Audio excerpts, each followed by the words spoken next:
नमस्कार मित्रों, सती माता क्लासेज में आपका स्वागत है। आज हम पॉलिटिकल साइंस का टॉपिक देखेंगे राज्यसभा। राज्यसभा के बारे में जानने का प्रयास करेंगे।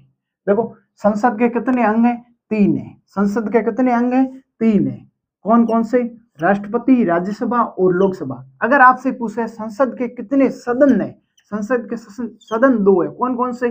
राज्यसभा और लोकसभा। हमने इससे पहले नेक्स्ट वीडियो में राष्ट्रपति के बारे में देख लिया था। आज हम राज्यसभा के बारे में जानने का प्रयास करेंगे। संसद भारतीय संविधान के अनुच्छेद 79 के तहत संसद का उल्लेख है।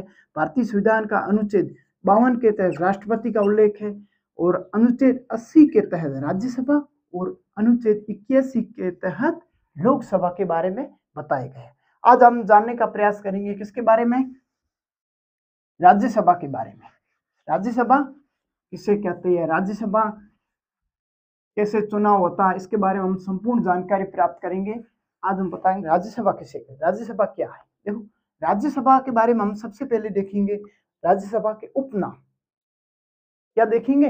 राज्यसभा के उपनाम। राज्यसभा के उपनाम।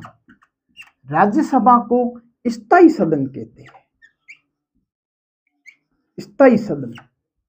कैसा सदन? स्थायी सदन, जो कभी भंग नहीं होता है। राज्यसभा को स्थायी सदन के नाम से जाना जानता है। राज्यसभा को राज्यों का सदन कहते हैं। राज्यों का सदन। इसे विद्वानों का सदन कहते हैं। विद्वानों का सदन। और राज्यसभा को क्या कहते हैं? राज्य स्थायी सदन कहते हैं, राज्यों का सदन कहते हैं, विद्वानों का सदन कहते हैं, इसे उच्च सदन कहते हैं। उच्च सदन। राज्यसभा को स्थायी सदन, राज्यों का सदन, विद्वानों का सदन, उच्च सदन के नाम से जाना जाता है। ये राज्यसभा के बारे में हमने देखा। इसके उपनामों के बारे में देखा। स्थायी सदन कहा जाता है, इसे उच्च सदन कहा जाता है, विद्वानों का सदन कहा जाता है, राज्यों का सदन कहा जाता है राज्यसभा को। अब देखो, राज्यसभा में किस प्रकार चुनाव की प्रक्रिया है। सबसे पहले हम देखेंगे राज्यसभा में चुनाव की प्रक्रिया। कैसे राज्यसभा में चुनाव चुने जाते हैं सदस्य। देखो, राज्यसभा में विधायक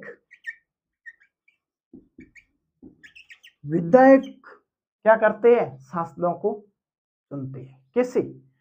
जो राज्यसभा में ये सिस्टम होता है कि हम लोकसभा में प्रत्यक्ष रूप से मत देते, लेकिन राज्यसभा में अप्रत्यक्ष चुनाव होता है। हमने जिन प्रतिनिधियों को चुना, वही प्रतिनिधि आगे जाके सांसदों को चुनती है। सांसदों को चुनती है। अब इसकी में एक नियम लागू किया गया है। इसमें एक प्रकार की सांसद चुनने का पद्धति होती है। इसमें होता है उस राज्य के कुल विधायक, उस राज्य के कुल विधायक बटा उस राज्यसभा की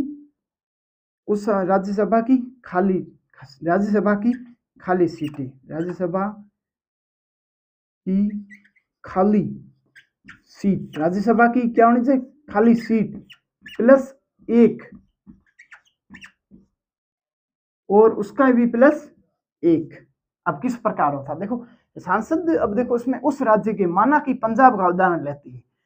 पंजाब का उदाहरण लेते, मान लो पंजाब अभी सीटें विधानसभा की 117 है विधायक, ठीक है। अब उसके अंदर मान लो कि 5 सीट खाली है। कितनी सीट खाली है? 5 सीट खाली है प्लस 1, उसमें 1 प्लस कर दो, 117 बटा 6 बराबर 19.5। अब इसमें क्या प्लस और 1 प्लस 1 और तो हो जाएगा 20.5। किस प्रकार है? इसमें आप देखो 20 विधायकों से एक सांसद चुना जाएगा। कितने विधायकों से?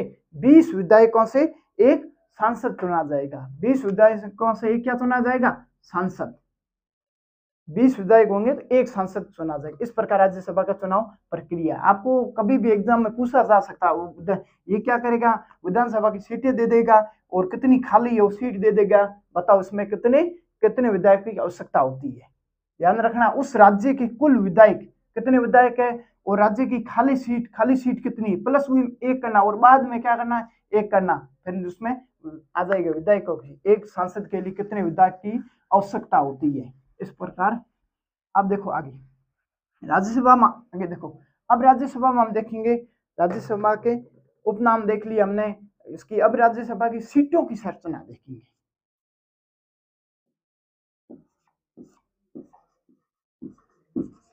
सीटों की संरचना, अब संरचना किस प्रकार सीटों की होती है। राज्यसभा में अधिकतम सीट,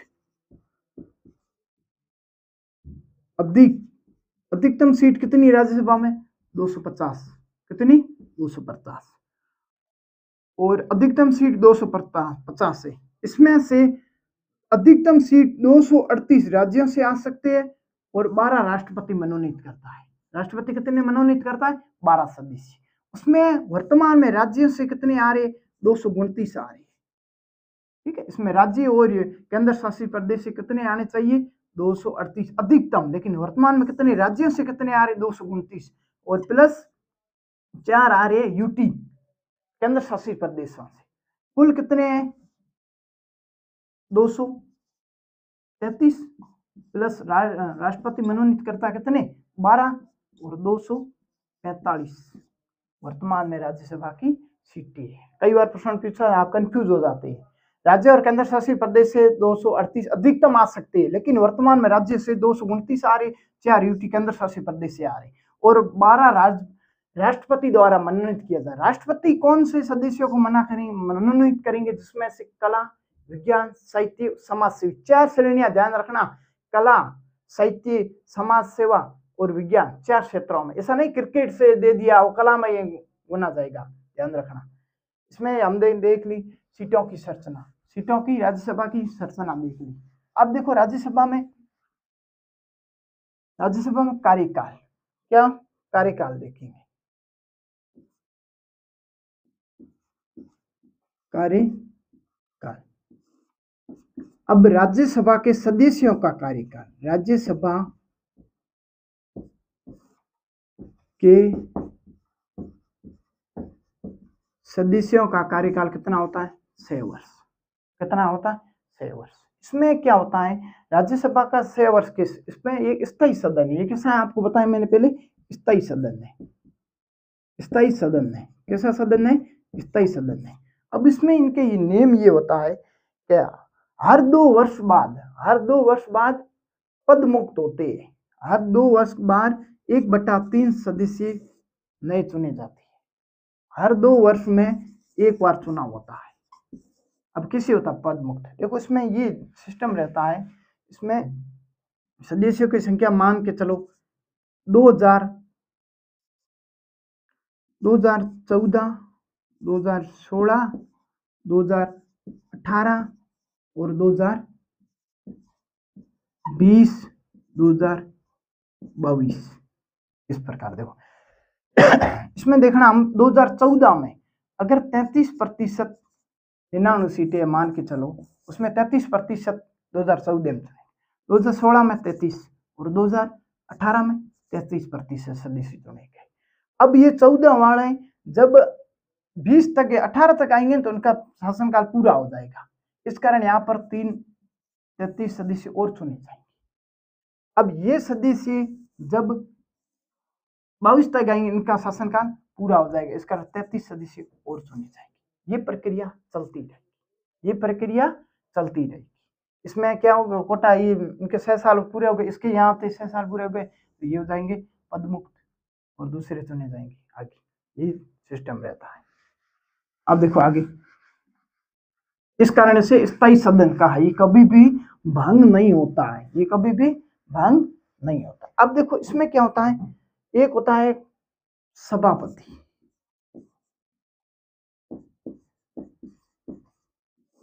और एक होता है उपसभापति, एक सभापति और एक उपसभापति, किसमें? राज्यसभा में। सभापति उपराष्ट्रपति होता है। भारतीय संविधान का अनुच्छेद 64 के तहत एक राज्यसभा का उपसभापति होगा, जो कौन होगा? उपराष्ट्रपति होगा। सभापति होगा जो कौन होगा? उपराष्ट्रपति होगा। पदेन सभापति होता है। इसका कार्यकाल 5 वर्ष होता है उपसभापति रूप में, लेकिन उप सभापति का होगा 5 साल, उपसभापति का होगा 6 वर्ष। ये विशेष चीज ध्यान रखें। उपसभापति के बारे में देख लिया। अब देखो, हमने सीटें देखी, कार्यकाल देख लिया। अब राज्यसभा की योग्यता है, योग्यता क्या है? योग्यता देखो, भारत का नागरिक होना चाहिए। पहली योग्यता सब में है, भारत का नागरिक हो। दूसरी योग्यता है 30 वर्ष आयु पूरी कर चुका हो। आयु पूरी कर चुका हो। कितनी? 30 वर्ष। एक दिन भी कम नहीं होना चाहिए। मान देखो, एक ऐसे संसद हमने देखा था अभी, संसद के 3 राष्ट्रपति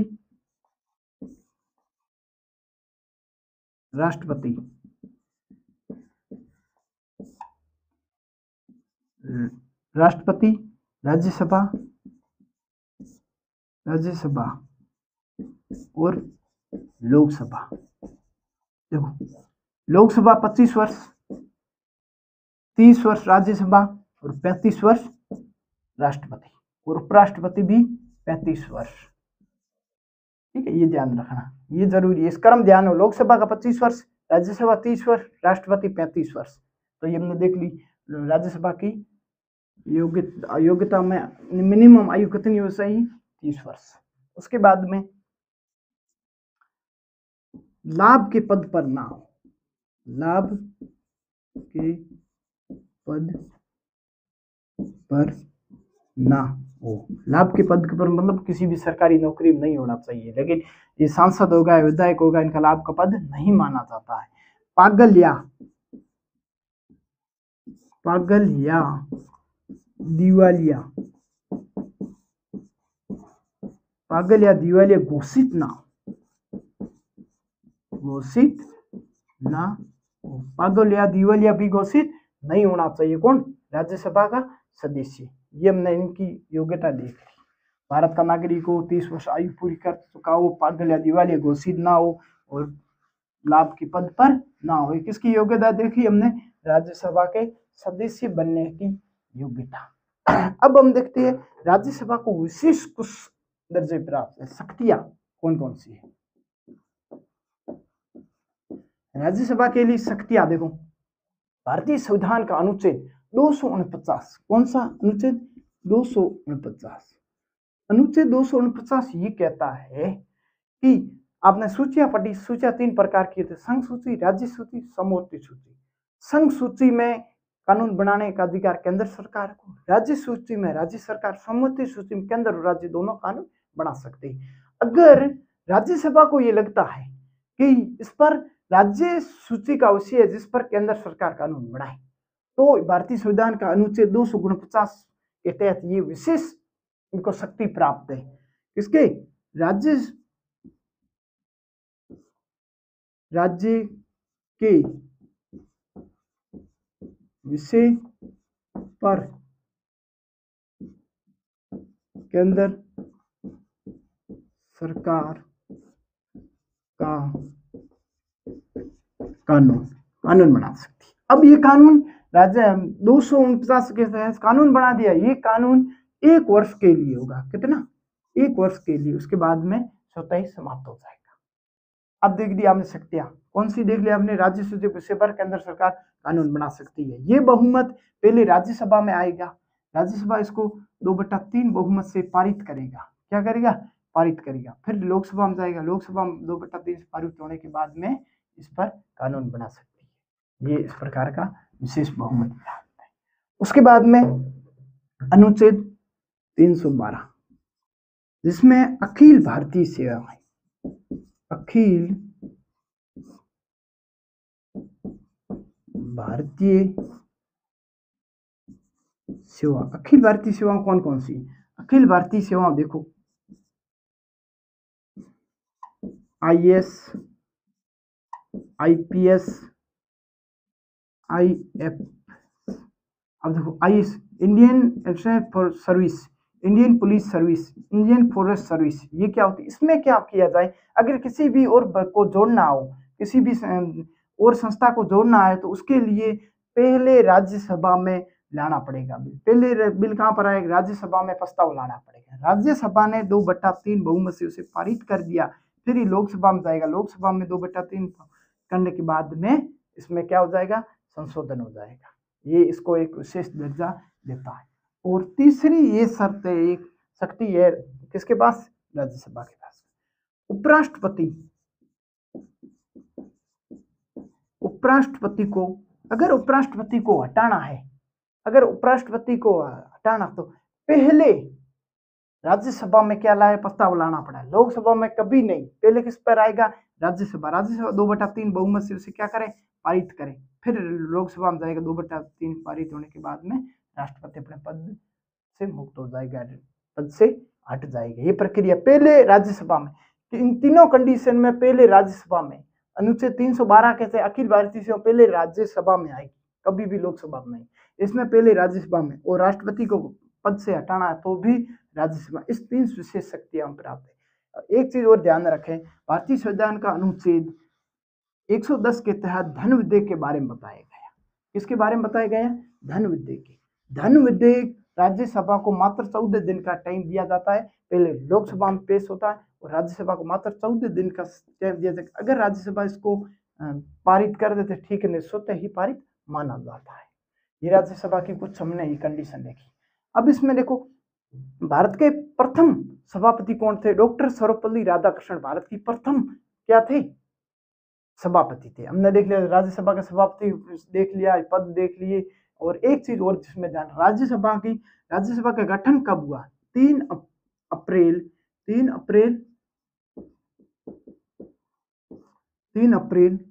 1952 को राज्यसभा का क्या हुआ? गठन हुआ। लेकिन गठन होता है, लेकिन प्रथम बैठक कब होती है राज्यसभा की? प्रथम बैठक होती है 13 मई 1952 को। राज्यसभा की 13 मई 1952 को होती है। लोकसभा की भी 13 मई 1952 को क्या होती है? प्रथम बैठक होती है। देखो, आज हमने राज्यसभा को अच्छी तरह से देखा। अब हम अगले नेक्स्ट टॉपिक में लोकसभा के बारे में जानने का प्रयास करेंगे। धन्यवाद मित्रों।